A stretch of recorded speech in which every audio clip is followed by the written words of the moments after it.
What's going on, guys? It's Cimoooooooo. So today I'm bringing to you a meta-analysis for the August 2019 format. Now this past weekend we just had two events conclude that were about regional size level over in Europe. I believe they're about 160 to maybe 200 players each. And the thing is, while these events may be on the smaller side, these are the first events that are going to give us a glimpse into what this format is going to look like. And we don't have a lot of time because there are several events coming up very soon. We have the UDS in Indianapolis, we have YCS Portland not too far off, and we also have the Pro Play Tour event in Philadelphia, Pennsylvania on August 17th and 18th. Only $20 to enter. A $2,000 cash prize pool is up for grabs, and I'll be there doing live stream commentary coverage for the event. So check out the links below if you're interested, and I hope to see you guys there. But today we're going to be covering the meta breakdown from one of these tournaments where I was able to get a pretty decent amount of the information just to show you guys how the format is shaping up and what you can expect moving forward. So without further ado, let's go ahead and get right into it. So I'm going to go ahead and start with the overall representation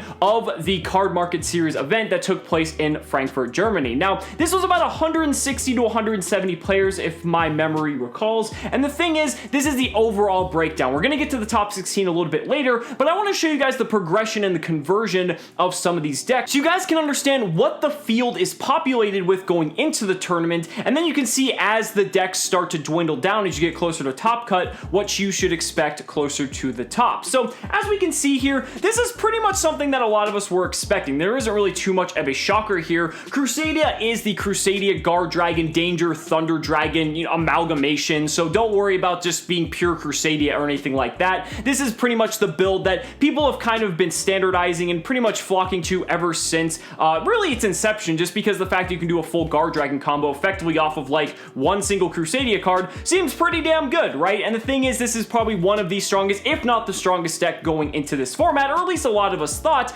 but we're going to talk about that a little bit later too, because it's interesting when we get to the top 16 how that actually played out. A couple other things here that really shouldn't be too much of a surprise. You've got like Sky Striker taking up like 10 to 11% of the field. You've got Orcas, and then you've got some other decks taking up pretty sizable percentages. You've got like your Guru Control. You've got Salamangreat still kicking in there. You've got Pendulum Magician. You know, all these decks that, again, we really weren't too surprised that they showed up here in this tournament. But when you get to the top 16, things are starting to look a little bit more interesting. So this is your top 16 breakdown for the Cardmarket series event, and yeah, it looks a little bit different than I think a lot of us would have expected. First and foremost, I think, is the fact that Sky Striker actually had the highest representation. Now, that isn't like too shocking or anything. We all know that Sky Striker is still incredibly strong, even with its hit to multi-roll going to 1 on the most recent Forbidden and Limited list, but I think it's more interesting in contrast to the fact that you have decks like, the Crusadia Danger Guard Dragon deck or anything like that,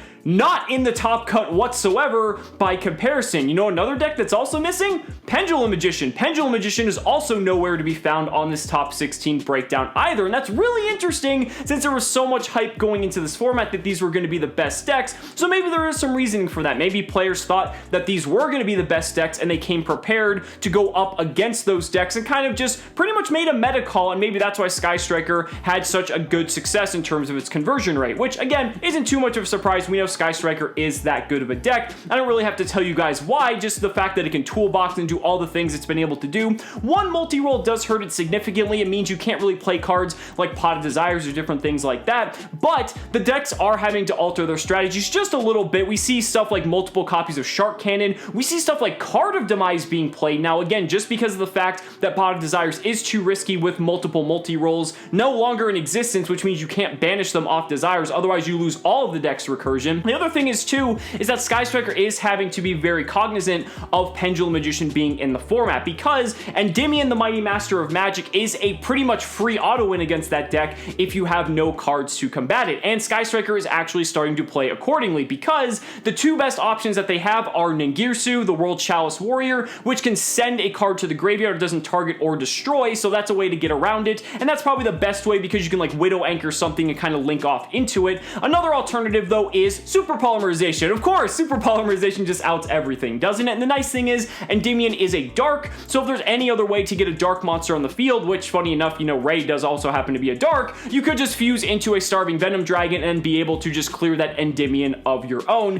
and of course your opponent cannot respond to it. So if you are a Sky Striker player, definitely be mindful of these things, because with Endymion being in the format and just with, you know, those decks being touted as some of the strongest decks, you have to have your ways to out their cards that could pretty much just end your entire career, and I think the Sky Striker players are being very mindful, which is why it saw such success that it did. I'll have a list here. This isn't from the Cardmarket event. This is actually from the other event, the Silver Cards event, which, like I said, had about 200 people. There were some Sky Striker lists that were almost identical to this list, but this just gives you a template of what to expect out of Sky Striker. Now, the next deck I want to discuss is Orcas, because a lot of people didn't think Orcas was the way to go with Rusty Bardiche going to 0 on the most recent Forbidden Limited list. However, I've got a few deck lists that are kind of contrary to that notion and go to show that there's actually a lot of different ways you can go with Orcas. So the first one is actually a Guard Dragon list of all things, if you can believe that. This was a top 16 list, and it's pretty cool because it not only incorporates your typical Orcas shenanigans, but you also have Guard Dragon combos as well, going into stuff like Ib, the World Chalice Justiciar. I mean, we've seen that possibly like with the Dragon Link decks and the OCG that Ib was going to see some more play, but I think in this interesting little take on a combination of the Guard Dragons with the Orcas cards,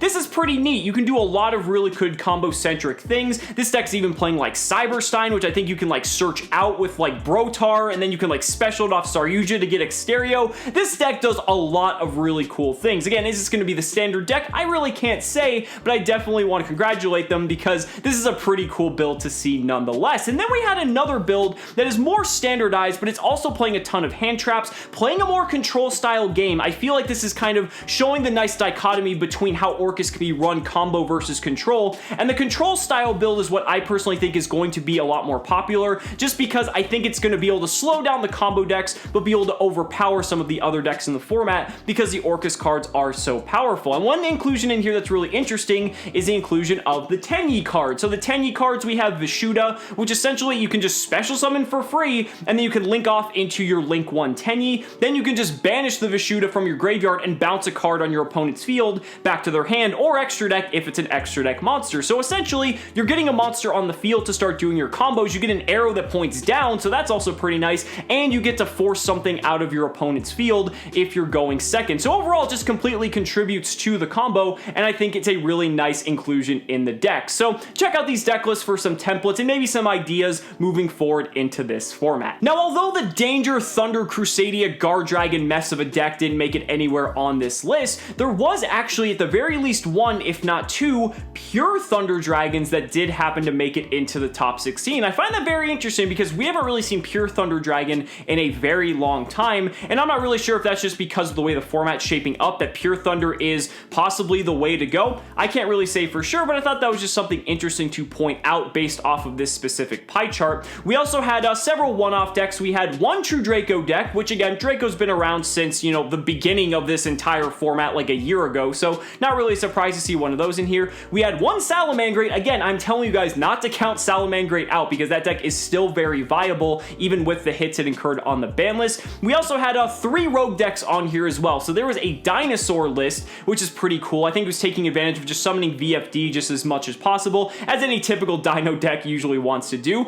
There was a Luna Light deck. I believe it was a Luna Light Orcas build, which I believe we have the deck list for, so I'll go ahead and show that on screen if we do. And Luna Light, again, just one of those decks that you always have to be wary of, because if you don't know how to play against this deck, this just could just completely overwhelm you and just take you off guard. And then last but not least, probably the star of the show, because this deck made it all the way to the top 4 of this tournament, Grenn Maju Daiza. Like, oh my god, this deck, I mean, every time people see this deck, it's like almost a gigantic meme, but now that we have the inclusion of Gizmek Orochi from the most recent set, you know, maybe there's some validity to this. I don't know. I think it's still like a huge rogue call if you're gonna go ahead and go that way, but Gizmek Orochi is a very, very nice inclusion, being able to banish even more cards. I think it banishes 8 to be able to summon itself, and then another 3 if you want to pop a card. I mean, it's a very interesting deck, and I do have the deck list for that too. So if you're one of those crazy Grenn Maju players and you just want to just mess around with something really fun and end your opponent's hopes and dreams, this one single single attack that's over 8,000 damage, this might be the deck for you. So guys, that's gonna go ahead and wrap up the video. Do keep in mind that this is the first few events that are coming out under the new format, and the format is still going to evolve and change because nothing's really set in stone. I think after the next few weeks, when we have some more tournaments, especially the much larger ones, we're gonna start to see things solidify and figure out what's to come. However, I kind of like this format for how it is right now if we do have things stay constant, because it's nice to see a top 16 comprised of like 8 different decks, and some of them are actually rogue contenders. And yeah, sure, these are smaller tournaments, so that's more likely to happen at these types of tournaments than larger ones, but you still can't discredit any of the players because you still have to go the distance and win all these rounds to make it into those top cut spots. So congratulations to all the players who did well this weekend, and who knows, maybe this is going to be a more interesting format than we first thought. But guys, those are just my thoughts. Let me know down in the comments what you guys think. I'd really love to hear your thoughts. Thank you so much for watching the video. Be sure to like the video as always, subscribe to the channel for more amazing Yu-Gi-Oh content, and if you found this video helpful, consider supporting me on Patreon or becoming a YouTube channel member, because just by showing your support in any way that you can, you're investing in my ability to continue bringing you amazing Yu-Gi-Oh content. So thanks so much again, and we'll see you next time.